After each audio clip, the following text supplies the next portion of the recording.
talking about ahead of this particular conference that is due to be held as the annual National Tuberculosis and Leprosy Stakeholders Conference 2023.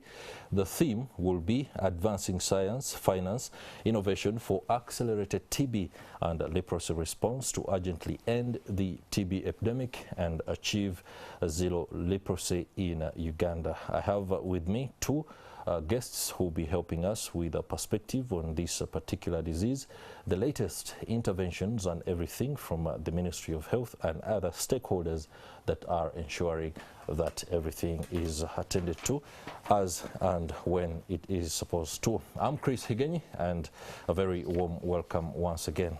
I'm joined by Dr. Raymond Byaruhanga, a Senior Technical Advisor from the Ministry of Health TB Program, as well as Dr. Moses Arinaitwe, a Senior Learning Knowledge Management and Research Advisor, also from the Ministry of Health TB Program. Gentlemen, welcome to the program. Thank you, Chris. I see an annual tuberculosis and leprosy stakeholders conference. The words are big, meaning the conference in itself is iconic and highly anticipated, as it's going to offer opportunities for stakeholders to advance science, finance, and innovation for what is being described as accelerated TB and leprosy response. Yes.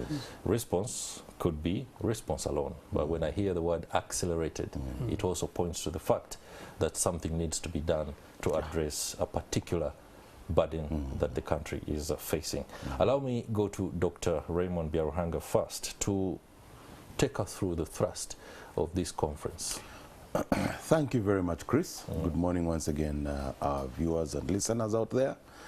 The 6th annual TB conference is a conference that is held annually for now, so far the last 5 years. And this conference is unique in a way that TB as a disease has been a huge burden to this country for over a long period of time.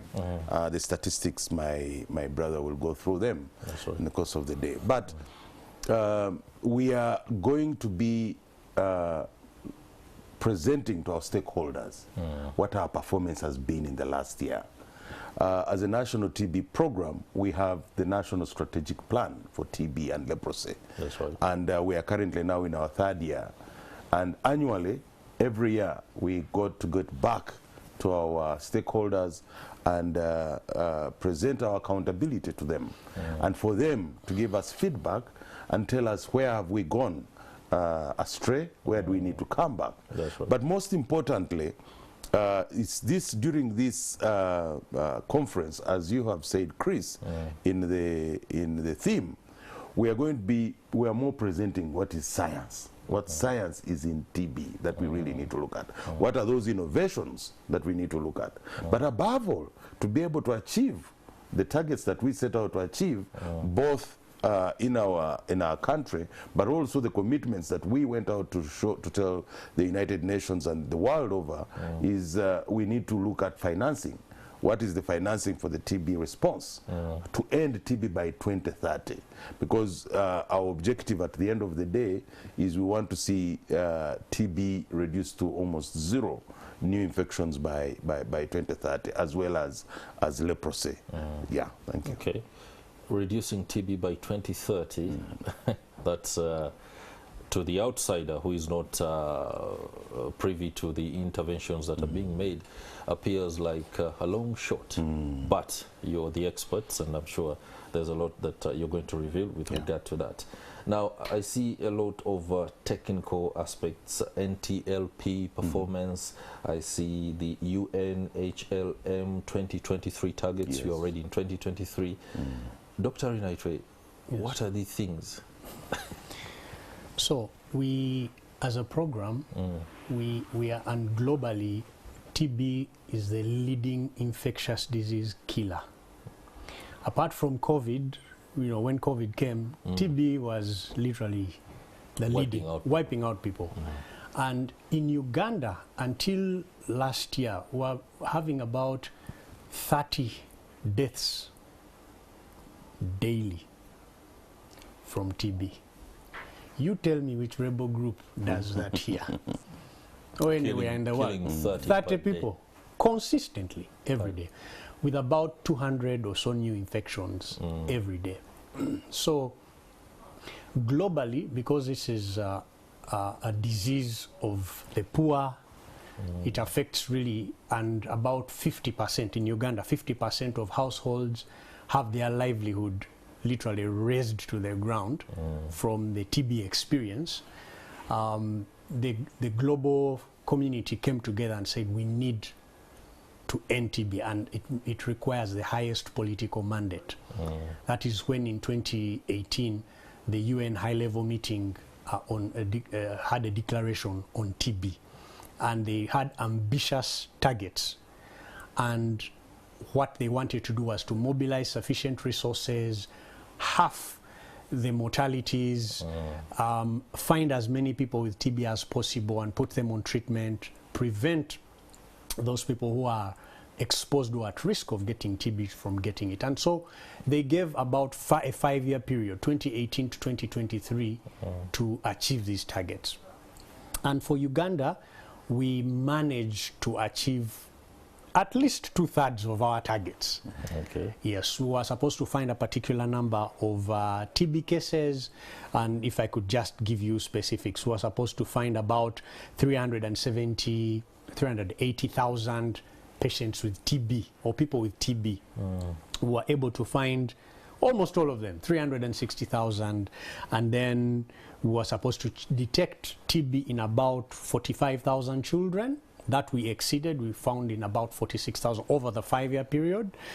We were supposed to also mobilize some money. That is where problems came in. Finance. The finance was a bit slow, but what it showed for us as a country is that the TB program, right up to the grassroots, has strong political commitment, which is important for any disease. You can see the story of HIV and how the political involvement sort of changed the narrative for us in Uganda. That's right. The same for TB. We started with campaigns. The minister got on board, Minister of Health, the Prime Minister got on board, the Vice President has gotten on board. So this has been something that has actually churned the TB story towards mobilization, not of just physical money or cash, but also of awareness in the community. So the strategic objectives are basically 6, where we wanted to create awareness, find the people with TB, those who have TB, we wanted to treat them. At least 90% should be fully treated and complete their treatment successfully. We wanted to also deal with the issue of leprosy. We wanted to reduce the infections in children with leprosy. We also wanted to create health systems that are important. Yeah, those are some of the aspects we went through as a national program when we were developing the strategic plan. Okay. So we want to sort of take stock of what is happening there, and see how far have we come, how far do we need to go. It is a long shot for sure, but it requires ambitious plans, but also multi-sectoral actions. We can't do it alone as health. Right. We need the army, we need the teachers, we need everybody on board. The journalists. We need the journalists to create awareness. And we are glad by amplifying very much so. So we are glad. So those are some of the aspects we are going to take stock of and see how we can take this long shot in the how do you speak of leprosy? We shall talk about that a little bit later. Yes. But I'm now going into the real aspect of asking the question. The way you speak about TB, the burden is enormous, and that means interventions need to be worked out, innovations have to be brought into, especially when it comes to identification of those who are suffering, but also the treatment regimes that are put out. Because personally I've had reports of resistance to drugs, to TB. But what is TB in itself? Because many of us can have a cough and mistake it for TB. Others could have TB and mistake it for a simple cough. This question perhaps is for Dr. Beruhanga. Thank you very much, Chris. So tuberculosis is a bacterial infection that affects the lungs majorly. It can affect any other part of the body, but what is really of our concern is that it affects the lungs. And this bacteria, when it goes into the lungs, it can actually destroy the lungs. And one of the signs and symptoms that actually are shown are when a person starts coughing. And for a normal person to cough for more than 2 weeks, even when he's taking antibiotics and is not improving, that is a clear sign. The other signs of that as a result of the infection of the lungs include, night sweats, fevers that do not go even when you take your antibiotics, the Panadols and the aspirins of this world, and you don't see it going. And then the cough is so distinct that it can even have blood in it. So those are very consistent signs and symptoms that need to make this person go for a checkup. And when this person goes for a checkup, it's of recent we are saying in our theme for the conference, there are innovations that we have put in place. We used to have a microscope that was being used for diagnosing TB. Now we have very good machines, what we call the Gene Expert machine, that can diagnose you in 1 hour, and you have your results, and you know whether you are a TB patient or not. Beyond even that, it can actually, as you've said, Chris, it can also tell you whether you are resistant to some of the drugs that we have for TB. And I want also to just remind our listeners and people out there that TB, as a bacterial infection, even when it infects you, it is curable. Very curable, and the drugs are available. Drugs are free in our public and all the other facilities. Drugs are supposed to be free. And therefore, we want to see people accessing these drugs. We used to have treatment for TB, which was taking 12 months. We reduced it to 9 months. We're at 6 months. And we're looking forward, as research continues, we are looking forward to actually even decreasing it to about 4 months. Now, TB that affects the lungs or infects the lungs is what we look out for, because tuberculosis is transmitted by coughing, by talking, by sneezing, by laughing. The air. Yeah, the droplets are in the around. air. And once they land on a person with a very poor immune system, let me say a person with an HIV, that is HIV positive, or when they land on a child that his immune system is still growing, or they land on a person, Chris, like you and me, that, well, our immune system is strong, but anytime, it can drop because of one reason or another, poverty, and this and that. So then that becomes a very big issue for us. As Moses has said, in Uganda today, annually, more than 90,000 new TB cases are diagnosed. 90,000 new TB cases are diagnosed, and it is even increasing, because every time you don't pick up a TB patient, every year this one TB patient who is not picked up and is coughing will infect 10 other people. So that is how TB can be very dangerous compared even to COVID. You can see how it is a silent killer, but lethal one. But very lethal. Yeah, if you don't pick it up early and start these people on treatment. Now, when I hear this, I drove back 3 years ago when we were at the height of the COVID-19 pandemic. There were a lot of gains that were eroded, especially in the fight against other diseases, because the healthcare system had to deal with what was no doubt something we had never seen, and the proportion of which we all saw what happened. I want to understand, during that time frame, there are watchers who say it is a lost decade on so many things, economically, socially, and on the healthcare front. Was there any significant shortfalls that we can say affected our interventions on diseases like TB, and could perhaps be responsible for the kind of spectre that we are facing right now? Well, when COVID hit, there was definitely curfews initiated, and so access to services was restricted. That's right. So we experienced a dip in the people we were reporting, because usually from the estimate, your capacity is able to pull some of these people from the pool of people who are infected. But what happened then with the COVID response is that it showed certain things, and for Uganda, this was a good wake-up call for us. One, COVID showed that health is a matter of national security, and it got the highest office. I mean, we literally, the Ministry of Health became the high command whenever you are looking at the presidential addresses. So it brought health on the agenda.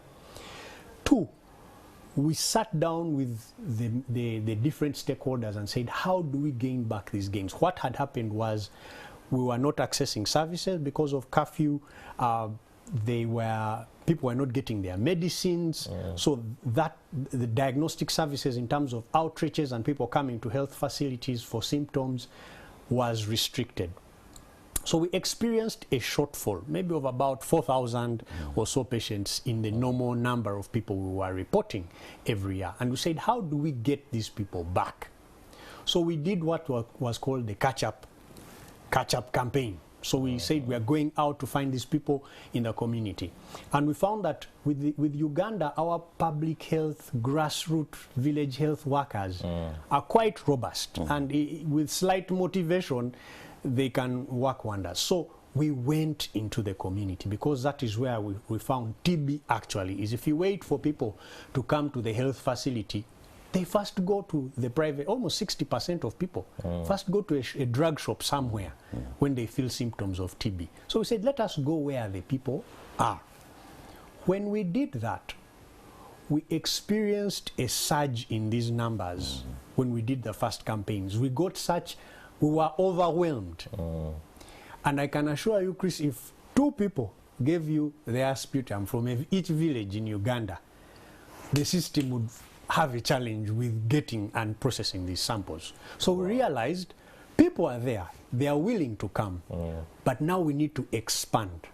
Now, COVID had brought a lot of resources into control and testing and diagnosis. We said, why don't we now look for resources to actually diagnose the people who we are finding?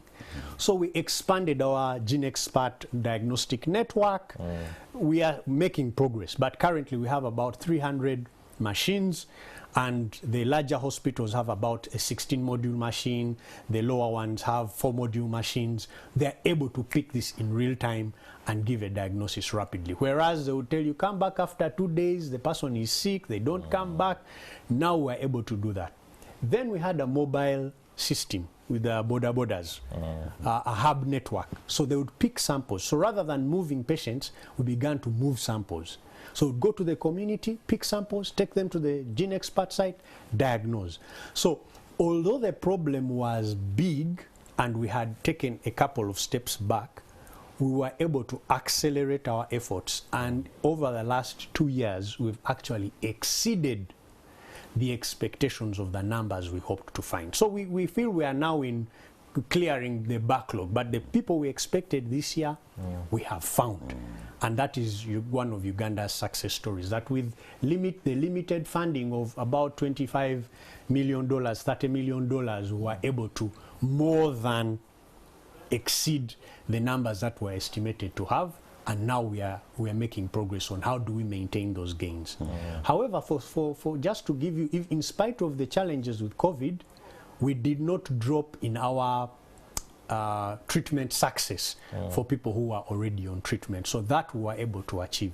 And so we found that about 60% of people who have TB also have HIV. So we found that correlation, and already the gains were being made on the HIV front. So we were able to maintain those gains on TB as well. Okay. Yeah. All right. So that means the incidence of tuberculosis across the country is mapped in accordance to how it manifests with people who are perhaps grappling with another condition like HIV. How is that map? How does it look like?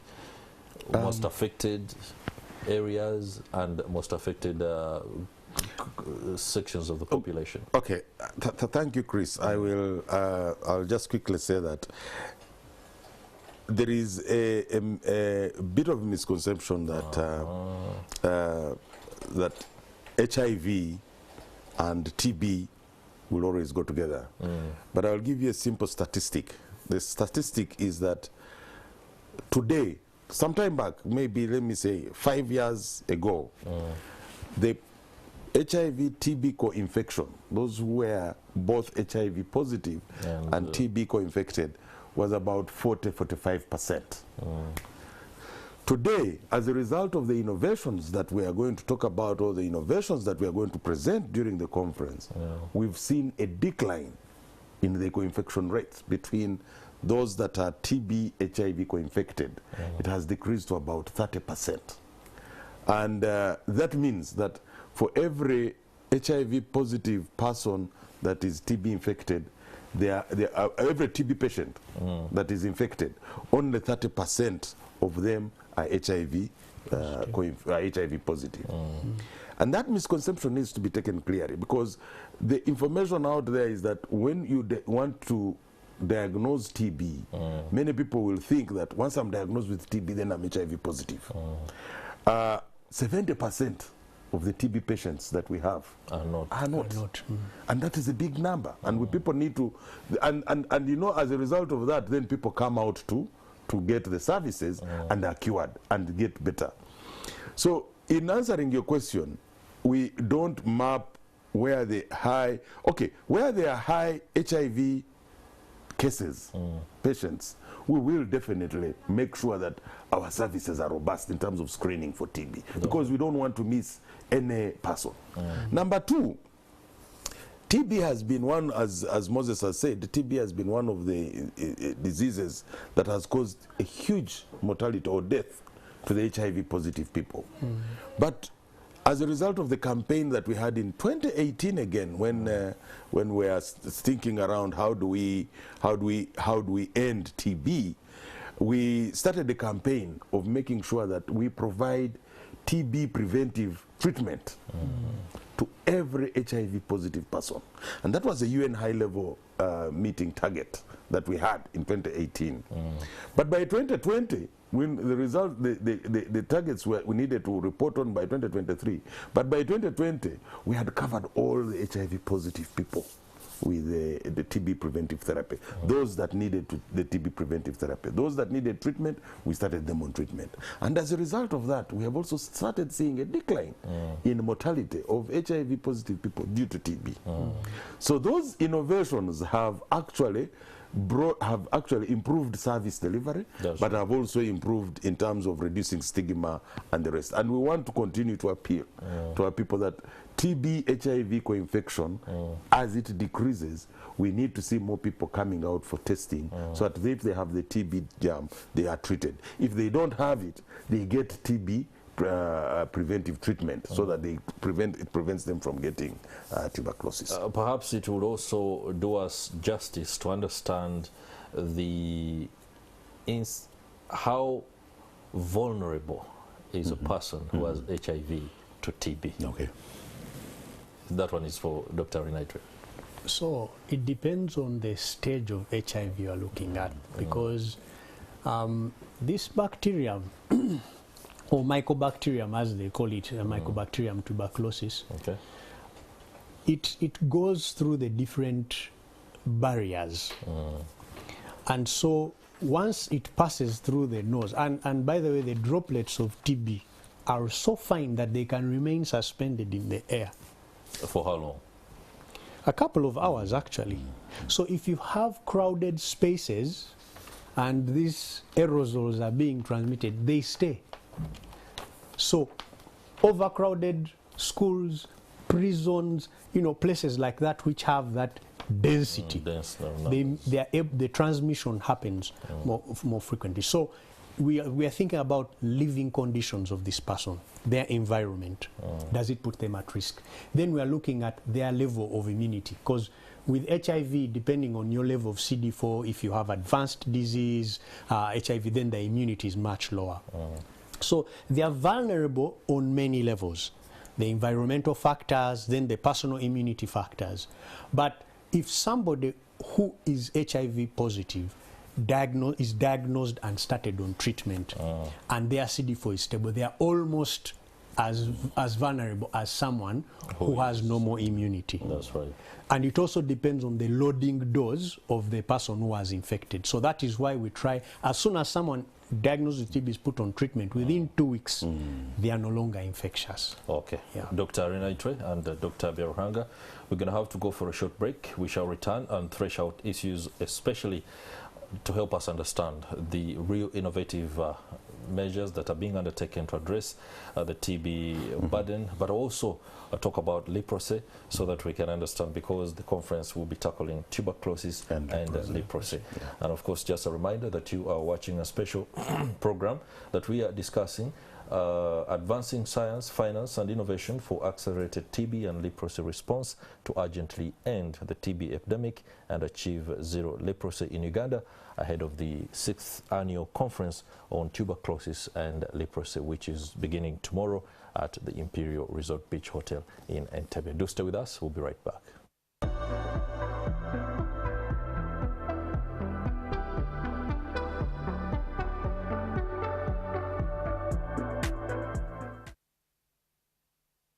It hasn't been easy to find the right diaper to protect Selasie's delicate skin. After trying many diapers, Pampers proved to be the best for my baby. I tested it myself. I placed Pampers and an ordinary diaper under clear bowls with a hole in the middle. I poured 1 cup of water in each diaper. I saw that Pampers absorbed 2 times faster. So almost no wetness can be felt on my baby's skin. I only trust Pampers for my baby. Go try it yourself. Coming soon on NTV. I love adventure. I love traveling. I love going out there meeting new people. And that is why right here on NTV, I'll be taking you guys. Come along with me. Let's go check out my favorite destination.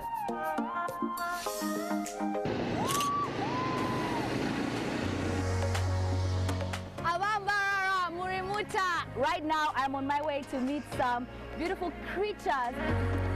Uganda is indeed the pearl of Africa, blessed with abundant flora and fauna. I just picture myself here with the love of my life. So I'm embarking on a journey all over Uganda to show off our wonderful country. This is NTV Travels. My name is Lamu. Coming soon on NTV.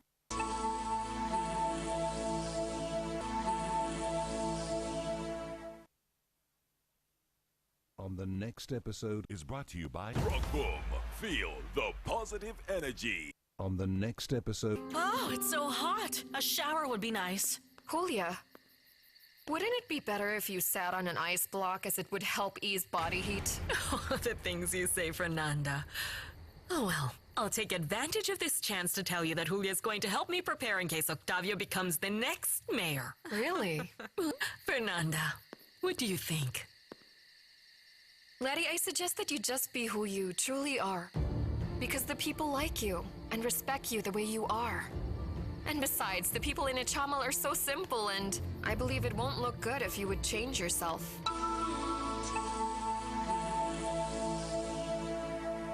Rock Boom, now in a new bottle with the same taste and same positive energy. Available in a 320 ml PET bottle. Rock Boom, feel the positive energy.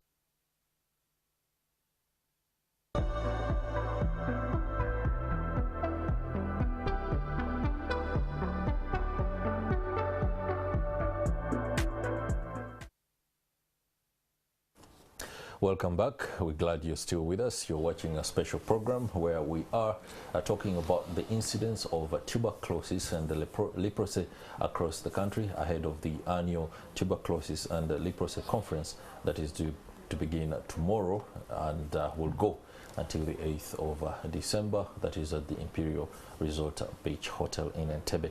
In studio, I have two guests, experts to be very specific, who are helping us understand what is happening in terms of interventions and the incidence of the disease across the country. Dr. Raymond Byaruhanga is a senior technical advisor at the Ministry of Health TB program. We are also joined by Dr. Moses Arinaitwe, a senior learning knowledge management and research officer at the Ministry of Health TB program. Let's transition now to the other aspect of this particular conference, leprosy. We shall tackle the innovations therein too, on how to address leprosy and the incidence of this particular disease across the country. But for this one, I don't want to tackle it the way we tackle TB. Let's begin with understanding leprosy, what it is, so that we can have a very clear picture on these interventions. I don't know whether to throw that to Dr. Arinaitwe, but Dr. Byaruhanga has offered. I'll pick it up. Thank you very much, Chris. Leprosy. Christian people have heard about leprosy in the Bible. You know, Jesus treated people against leprosy. So leprosy is an old disease, a very old disease. The reason why leprosy in Uganda is put together with TB is that the same germ that causes TB is almost similar to that one that causes leprosy. Whereas the one that causes TB is Mycobacterium tuberculosis. The one that causes leprosy is Mycobacterium leprosy. So they are all Mycobacterium. And leprosy, you get it the same way you get TB. Once you cough, you will get leprosy. If you have leprosy, you can transmit it to someone. Leprosy by air. Doctor, wait a minute. Let me process that. The way leprosy manifests, the bacterium is gotten by simply interacting with a person, and when they cough and you're talking. Yes. Okay. Now, the only difference between leprosy and bacteria and the TB bacteria is that for the leprosy bacterium will go direct to start affecting your nerves or your nervous system. It will go start affecting your skin. Okay. So when you ingest it, or when you are seated next to a person that has leprosy, the chances are high that once you ingest those germs, they will go direct to your nervous system, they will go direct to your skin. Now, the first symptom of leprosy is usually a change in color on your skin. The color complexion. The color complexion changes. And that, it doesn't take a short time. It can take a long time. It can even take 5 years. You're moving with a leprosy germ, you're okay. Then all of a sudden you start seeing the change in your color skin. You start seeing your feeling around that changes. You can no longer feel. If someone pinches you, you can't feel. And that goes now to the nerves. Now it has started going to the nerves. When it starts going to the nerves, you'll even step in fire and you'll not feel you're being burnt. That is the extent to which leprosy is. Leprosy is with us in Uganda. I want to inform our people out there.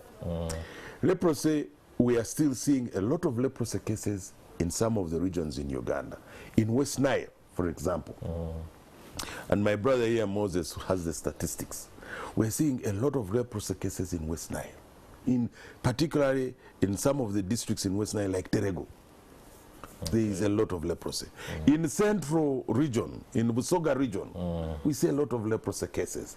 In Kasese, as a district, Kasese alone, we are seeing a lot of leprosy cases. So leprosy is still with us. And then now it spreads around Uganda. Now, in our strategy, we are saying we want to see leprosy reduced, especially in children. Because children, once you get leprosy as a child, you grow with it and it begins to manifest when you're grown up. Remember I said that it begins to manifest. It would take as long as 5 years. 5 years. Up to 25 even years, 25 years. To come out. To come out. So a person who has leprosy today might have got it 2005. Years ago. So how do we, and those are some of the issues challenges we really need to start innovative ways of how do we diagnose it early. Because there's treatment. Good thing is treatment. We can have leprosy once diagnosed early, we can be able to treat it, and these people will be cured of leprosy. We shall be coming to the statistics, Dr. Arinaitre, but allow me understand this fully. Within the existing primary health care tracking system on how to identify diseases and emerging conditions, if a disease takes 25 years for symptoms to manifest, what measures are in place, or are there any innovations, if any, to detect it among those who seek health services for other conditions? Because that would help a lot. Because if it takes time for the symptoms to show, then it means I might not be aware myself. But you as a health expert, you could understand a few minor symptoms or small signs as you're checking out for example, tuberculosis. Yes. Because it is, you say it's the bacteria are cousins. Yes. So the innovations that we've put in place as a country and as a ministry is, one, we need to educate our population, especially the health workers, to be able to diagnose, because many people walk with some of these skin patches without knowing. And our health workers likewise don't know these skin patches. They will say, no, this is a ringworm disease. Start treatment. And then the reluctance that comes from the fact that if you approach a health worker and you're complaining about something else, they are not inclined to quickly show you that, hey, you're complaining about this fever, but I've seen signs of another disease on you. Shouldn't that be the case? Yes, that should be the case. So we want to make sure that we sensitize our health workers, we train our health workers in diagnosis, but we also want to make sure that we sensitize the communities, especially those that have high incident cases of leprosy, to be able to know, even among the community health workers, to know what are the signs and symptoms of leprosy that can be picked up early. Secondly, we need to make sure that we prevent leprosy.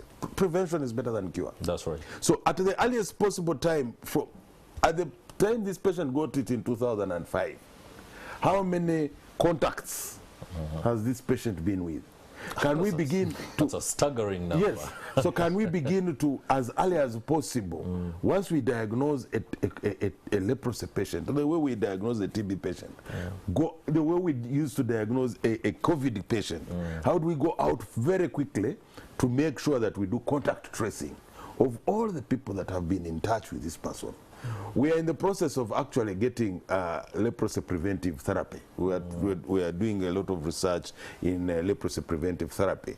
And so some of these places where the incidence is high of leprosy, we want to see those contacts of these leprosy patients, giving them preventive therapy. Will it help to reduce the leprosy cases? And hopefully, once that happens, and it does so, we shall start seeing a decline in our leprosy cases. Dr. Arinaitre, the submission and revelation from Dr. Beruhanga is numbing enough for one to understand what the statistics are, but that's exactly why we are here.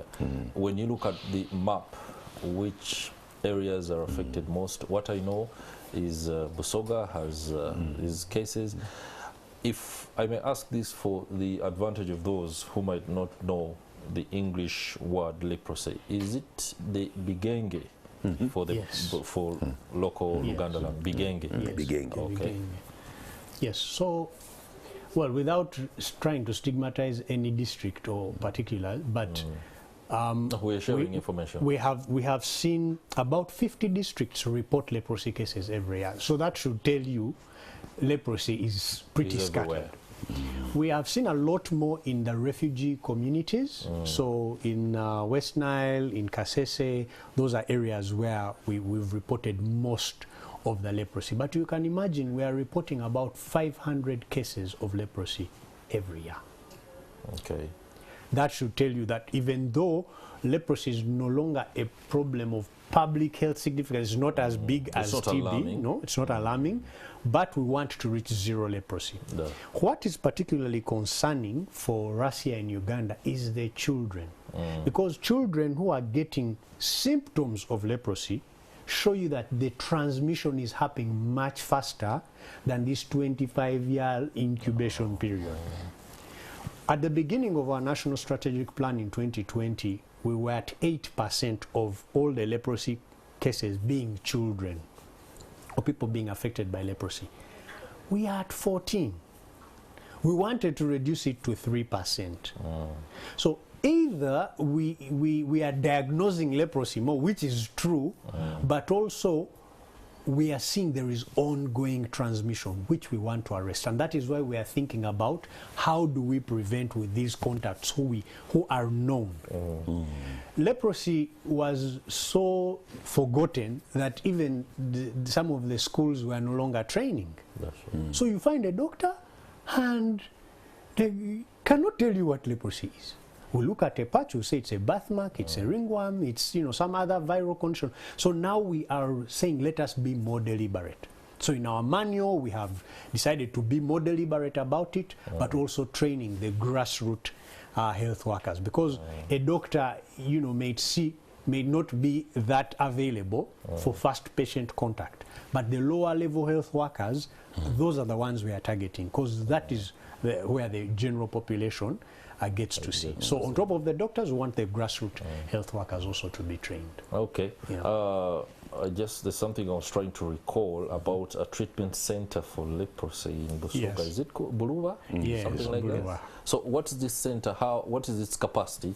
And when you talk about innovations in treatment, has it transitioned from what we knew it to be 20 years ago? Because I happen to have grown up in a hospital setting because my mother was a health worker. So we kept moving Entebbe, Kampala, Mulago, that is Bosoro and Mbale Hospital. And Buluba used to come up most of the time. Yes. What is this place like, and how many people does it handle?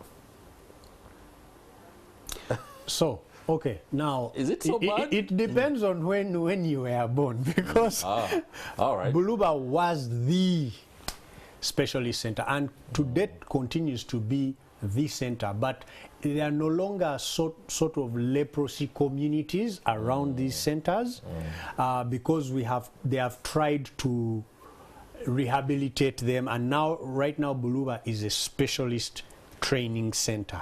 Okay. Yeah, so the Buluba is where we actually do the annual training for district TB leprosy and supervisors. So every year we have this training because we want to disseminate or to decentralize, as it were, the training. So Buluba continues to be a specialist center.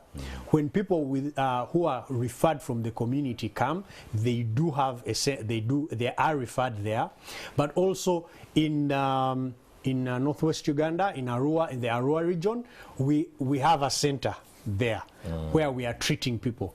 But also it is more also getting into the communities and taking the treatment there rather than centralizing it. So Buluba is now more of a specialist training facility where people come when they want to be trained. There used to be rotations for doctors to go have a stint in Buluba to get the training.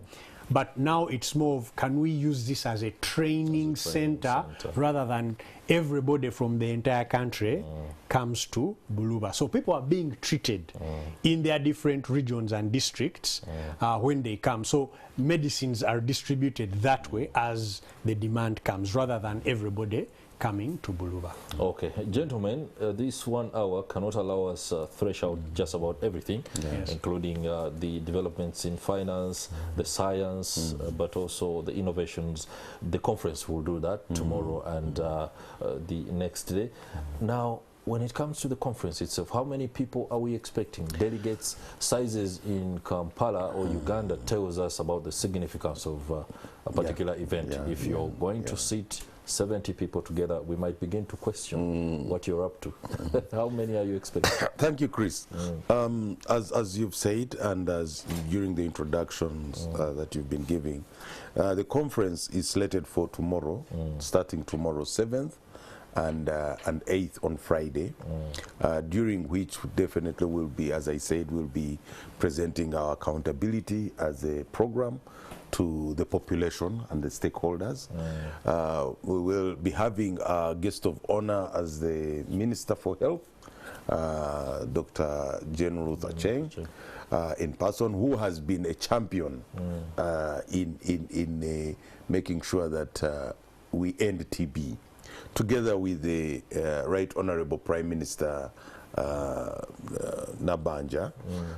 Nabanja last year in our conference, the fifth annual conference, actually we crowned her as our champion, as our mover in terms of making sure that we end TB. And we really appreciate the efforts that the Office of the Prime Minister, together with herself, being able to move that agenda. So tomorrow, we're expecting about 400 to 500 participants, but we're expecting more virtually, thanks to, again, the COVID that made sure that the virtual options are available. We Zoom and so and there is a Zoom link, there is a QR code that people can move in and listen in, and we want as many people to listen in world over. We're expecting people virtually from WHO in Geneva, and the Global Fund in Geneva, from US people to be joining in. It's going to be a very interesting interactive discussion. We have a very good keynote speaker that will be talking to us about the TB situation globally, but also bringing it to Uganda. We are expecting to have a number of discussions, especially around the engagement of the ministries, departments and agencies and other stakeholders, the private sector, the civil society, to join in and engage us on what do we need to do as all of us as stakeholders as we move to achieving the next targets that we are and commitments that we agreed upon at the UN high-level meeting in September this year. Dr. Moses Sarina-Itwe, you're going to have to wrap this up. What does the person out there who is vulnerable to tuberculosis and leprosy have to do first to prevent catching the disease? But for those who are unfortunate and have caught the disease, what are they supposed to do? Who are they supposed to approach and how? Okay. If you have a nose, you are vulnerable to TB. If you're still breathing and alive, you're still vulnerable to TB. If you feel any symptoms, and sometimes the studies also show that most people don't have symptoms. So just to be aware is power and strength enough. That's right. If you have any cough of any duration now, seek healthcare. Any public health facility and private facilities are also empowered to refer. There are machines to diagnose TB all over this country. They are both from X-ray and sputum and the like. So TB is curable and is preventable. Those who have TB need to get on treatment, and their contacts, because they have been transmitting it, need to be also followed up and evaluated. Yeah, so that is what we can do about TB. All right, thank you very much, Dr. Raymond Biaruhanga, Senior Technical Advisor, Ministry of Health, TB Program, and many thanks to you too, Dr. Moses Sarina-Itwe, Senior Learning, Knowledge Management and Research Advisor at the Ministry of Health TB Program. And many thanks to you who has been with us right from the beginning of this special program, where we are drumming up awareness ahead of the 6th annual Tuberculosis and Leprosy Stakeholders Conference 2023 that will be held beginning tomorrow, to Friday at the Imperial Resort Beach Hotel in Entebbe. The theme for this conference will be Advancing Science, Finance and Innovation for Accelerated Tuberculosis and Leprosy Response to urgently end the TB epidemic and achieve zero leprosy in Uganda. That will do it for this talk show. I'm your host, Chris Higenyi. Many thanks for keeping us company. Have yourselves a good day.